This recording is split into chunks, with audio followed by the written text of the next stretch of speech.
Der Mann hat Anhänger. Er ist ein Abtrünniger, der sich vor keinem rechtfertigt. Du hast mich mal gefragt, ob ich seinen Namen kenne. Nun kennt jeder seinen Namen. Und ich fürchte um seine Sicherheit. Benutzt beim nächsten Versuch dieses Netz. Glaubst du, dass unmögliche Dinge passieren können? Dass die Naturgesetze außer Kraft gesetzt werden können? Dass etwas nicht erklärt werden kann?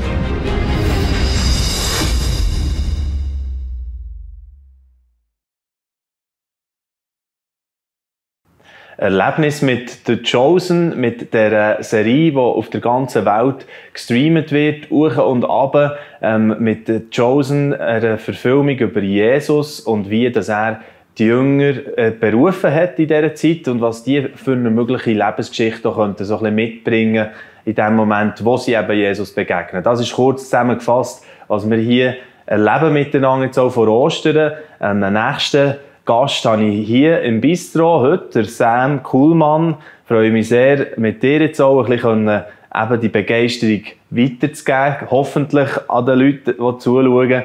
Was ist denn das, was dich fasziniert an The Chosen? Ja, merci vielmals, Flo. Ich freue mich auch über unseren Austausch. Und was mich schon sehr fasziniert hat, ist einfach einerseits, ich glaube, haben die Produzenten wirklich probiert, sehr, sehr viel zu recherchieren zum Hintergrund. Also wie könnte es gewesen sein und es möglichst lebensnah, echt zu verfilmen. Und auch die ganzen Storylines, die Geschichten, wo man ja die Details lange nicht alle in der Bibel hat, nicht in dem Sinn, in den Evangelien so drinnen steht, aber die ganzen Background-Stories zu diesen verschiedenen Charakteren, die eigentlich dazu führen, dass die ganzen Charaktere so lebendig werden, so nahbar werden, denke mir schon sehr, sehr gut einfach geschrieben, sage ich jetzt mal. Ja. So, ja, und das ist schon das, was mich beeindruckt. Aber dann wirklich auch dort, wo man es weiss, wirklich auch bibeltreu. Ich glaube, das ist etwas, was ich ganz, ganz wichtig finde, dass das, was man weiss, dass man dort sehr genau ist und beim anderen einfach eine spannende Freiheit. Ja. Ja. Wirklich, die Drehbuchautoren, die haben einen sehr guten Job gemacht in diesen beiden Staffeln, die schon draussen sind. Ja. Und jetzt sind wir gespannt, wie es dann weitergeht, wenn da wieder neues Material irgendwann kommt. Wenn wir da ein bisschen darauf eingehen, im Detail, jetzt auch, was einzelne Charaktere eben ausmacht. Wir haben den Matthäus sitzen da hier so ein bisschen als ein Bild genommen, eine Person, die dich besonders irgendwo fasziniert, eben jetzt bei The Chosen, wie sie sie zeigen. Was findest du so spannend an Matthäus? Also einfach, dass man auf die Idee kommt, ihn als jemand, der im Autismus-Spektrum wahrnimmt, darzustellen, was ja heute ein mega aktuelles Thema ist. Es gibt, gerade wenn man auf Netflix schaut, gibt es eine X-Serie, wo das Thema Autismus, Asperger auf irgendeine Art aufgegriffen wird, weil es halt wirklich auch, sagen wir, die gesellschaftliche Sensibilisierung ist grösser. Und ich selber habe mich recht stark mit dem befasst in den letzten paar Jahren, aufgrund von Stellvertretungen, die ich mal habe an einer Schule, wo ich Jugendliche unterrichten durfte, die im Autismus-Spektrum sind. Und und einfach, sich zu überlegen, es könnte ja so jemand haben unter diesen Jüngern, oder mit der Maria Magdala, wo irgendwie mal rauskommt, hey, sie hat wie eine posttraumatische Belastungsstörung oder so etwas, wo man denkt, ja, hey, das ist ein Thema, das gibt es nicht erst seit ein paar Jahren, sondern das hat vor 2000 Jahren, hat die menschliche Psyche auch so funktioniert. Und es sind einfach Themen, wo man heute irgendwie sensibilisiert ist drauf, wo ein aktuelles Thema ist, wo in verschiedenen Filmen kommt, wo einfach aufgegriffen wird, auf eine mega spannende Art, realistische Art auch. Und das hat mich recht begeistert, ja. Wenn man so die Dynamik anschaut, oder jetzt auch bei einem Matthäus, der in die Gruppe reinkommt und nachher am Anfang schon noch so immer der Fremdkörper bleibt. Und irgendwo gibt es wieder so Momente, wo man merkt, irgendwo, sie haben Mühe, einander wirklich näher zu kommen. Gerade der Petrus und der Matthäus, oder? Hochspannend, das zu beobachten. Könnte eigentlich auch so sein. Das bekommt man auch durch die Serie viel noch einmal stärker mit, oder?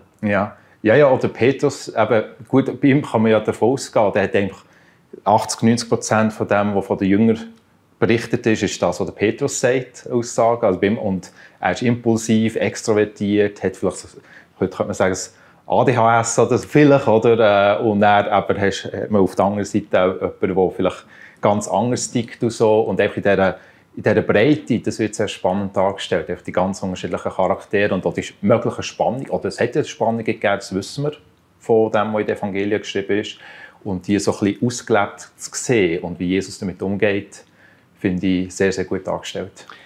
Oder Matthäus, ich bleibe jetzt gleich noch schnell bei ihm, weil er ist ja auch so die Verbindungsstelle zu dem, was mit den Römern passiert, wenn man so will. Also er ist oder mit dem Gaius und so was.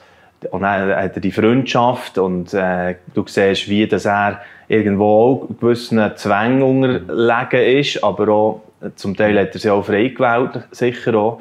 Was würdest du sagen, was man auch gerade über das Römische Reich und wie das dann ist gesehen, das Leben einfach auch lernen oder sehen, vielleicht durch die Serie? Ja, ich denke, es tut sehr gut den Druck auch darstellen, wo man eigentlich sicher weiss, dass die jüdische Bevölkerung sie im Umfeld war, wo auch sehr schwierig war, wo sie wirklich regiert wurden von einer Besatzungsmacht, wo sie sicher auch ausgebeutet hat. Das ist keine Frage, das kann man sehr stark davon ausgehen. Und wie das dann halt im Alltag, die Druck, oder zum Beispiel auf die Fischer und ob sie da in der Nacht fischen oder irgendwie, was das für halt schwierige, oder dann mit den Steuern, wo die Leute kaum zahlen können, die wirklich wie gedrückt werden. Und die Verzweiflung, die das auch auslösen kann, vielleicht auch die Kompromisse, die jemand aus Verzweiflung eingeht und einfach die Not, die da ist. Und eben, wie das vielleicht jemand dazu kommt, der Zöllner zu werden und zum Abschaum der Gesellschaft. Das ist schon sehr eindrücklich dargestellt, dass man das aus der heutigen Zeit kann, wie besser nachvollziehen kann. Und dort rein kommt dann auch die Botschaft von diesem Prediger hier, von Nazareth, wo einfach so das Befreiende, aber auch eben für jetzt gerade die Römer natürlich sehr provokative und unruhestiftende Komponenten reinbringt. Oder? Das finde ich auch, das zeigt so das Klima, das dann kommt. Oder? Ja. Sie merken, was, der hat geheilt. Und hey, aber das Wunder. Und dann schon nur die führenden Männer bei den Juden, die das erforschen. Und das finde ich, hier haben sie auch wirklich ganze Arbeit geleistet in diesen Bereichen. Ja, das ist sehr gut dargestellt, all die verschiedenen gesellschaftlichen Spannungen, innerhalb denen sich Jesus bewegt hat. Und er war einfach seinem Auftrag treu gewesen, dieser Botschaft treu gewesen, die er hat verkündet. Aber die Spannungen, die sind irrsinnig, also von den Pharisäern, den Sadduzäern einerseits, den Hochreligiösen, das mit den Zeloten wird auch gut dargestellt. Dann die römische Besatzungsmacht, wie Jesus auch dort mit den römischen Soldaten oder Captains ist umgegangen. Und einfach dort treu seinen Auftrag wahrgenommen hat und mit all diesen enormen, herausfordernden gesellschaftlichen Spannungen umgegangen ist. Das finde ich auch sehr eindrücklich. Ja. Ich bin jetzt selber das zweite Mal am Schauen. Die erste Staffel habe ich jetzt das zweite Mal durch. Und du, wie hast du? Hast du einfach einmal durchgeschaut und so gut und deine Sachen können mitnehmen? Oder bist du auch schon Wiederholungstäter? Nein, ich habe es noch nicht das zweite Mal geschaut, aber dann, als ich es geschaut habe, habe ich wirklich ein bisschen Binge-Watching gemacht. Also das heisst der Marathon? So ja, ich habe die beiden Serien, die das sind, habe ich wirklich relativ innerhalb kurzer Zeit gerade am Stück geschaut. Ja. Okay. Wo ich von ein paar Monaten also ich wusste, die Serie gibt es und so, ich wusste, irgendwann werde ich die sicher schauen und dann irgendwann wusste ich, jetzt ist es dran. Und, ja. Und das habe ich auch dann gerade aufgeschnappt, dass du dann auf Social Media noch etwas geteilt hast, genau, dass die Serie irgendwie die recht eingefahren ist auch in diesem Moment. Ja, sehr spannend. Hey, und jetzt noch zu der Gegenwart, wieder in unserer Zeit, hier, wo wir leben. Ostern, wo vor der Tür steht direkt und einfach in dieser ganzen Situation, wo wir drin stecken, vorher auch das Wort Klima genannt und unser Klima so von der Weltpolitik und aber auch in unserem Land. Wie gehst du so auf die Ostertage her? Ich bin sehr zuversichtlich. Also ich denke, die 2020er Jahre, das Jahrzehnt, wo wir drin sind, wird völlig crazy werden. Ich glaube, es hat erst gerade angefangen mit Covid, mit dem Ukraine-Krieg, all die tragischen Sachen. Aber ich glaube, es kommt noch viel krasser, ist mein Bauchgefühl. Aber ich bin mega zuversichtlich. Ich freue mich, in dieser Zeit zu leben, weil Jesus ist heute gleich wie vor 2000 Jahren. Vor 2000 Jahren war es eine mega crazy Zeit. Überhaupt nicht einfach für die Menschen dort. Jesus hat die Botschaft für Hoffnung gebracht. Jesus hat heute noch die gleiche Botschaft für Hoffnung in einer kaputten Welt, wo vieles mega, mega crazy ist schon bereits. Und ich denke, was wahrscheinlich einfach noch zuspitzen wird. Aber wo wir als seine Jünger, seine Nachfolger ganz klar Auftrag haben, soll zu Licht sein und die Hoffnung, die wir durch Jesus haben, ja, zu verbreiten. Und wir sind ja manchmal auch eine kurlige Truppe, oder? Wie es dann war, wie wir in dieser Serie gesehen, oder? Wie der Matthäus, eben Petrus haben wir erwähnt jetzt in unserem Gespräch. Ja. Und so gibt es eben wirklich alles auch kreuz und quer gemischt. Und zusammen sind wir dann die Nachfolger von Jesus. Oder? Ja. Und Jesus kann auf jeden Einzelnen einfach so eingehen, wie er oder wie sie es braucht. Und das ist, ich glaube, einfach dort, wo sich wirklich die Liebe und die bedingungslose Annahme von Gott zeigt, einfach, wie Jesus einfach für jeden Menschen da ist. Auch die Menschen, die vielleicht wir als Gesellschaft vielleicht ein bisschen mehr Mühe haben oder viel schwieriger sind. Ja. Genau. Gewöhn dich an anders, so ist ja auch das Stichwort, das sie gegeben haben.